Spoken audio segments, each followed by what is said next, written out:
大家好，我係黃桂華老師。富人運氣好，窮人運氣差。富人大部分嘅錢係繼承嚟嘅，富人比較聰明，而且受過更好嘅教育。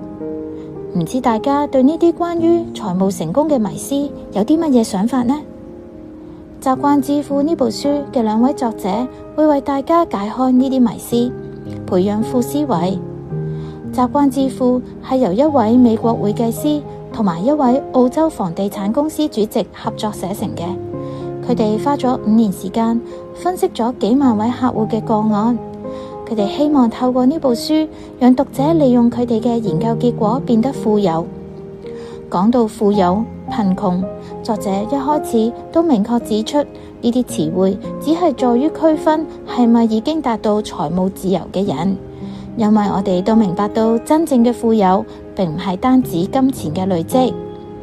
作者發現富人都有相似嘅習慣，佢哋嘅富思維、富習慣就係令佢哋能夠成功累積資產，達到財務自由嘅關鍵。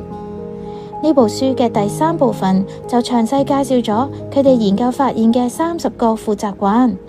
喺度我同大家分享其中3個啊。書中介紹嘅第3個富習慣係每天花30分鐘增加知識同埋提高技能，每日投資喺自己身上。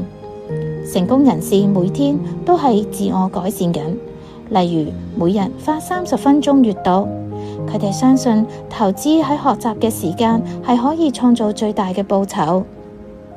第6個富習慣係每日嘅生活都處於喺節奏有道嘅狀態。意思係保持平穩嘅情緒，唔過炫耀奢侈嘅生活。第8個富習慣係每日運用富思維，對生活給予嘅一切表示感恩。感恩使我哋從負面鏡片改用正面鏡片去看世界。你會開始睇到各種解決嘅方案，而唔係問題啦。如果想知道其他嘅富習慣，就快啲去圖書館借閱啦。希望呢部書能夠推動大家及早培養富習慣，成功加入財務自由嘅行列。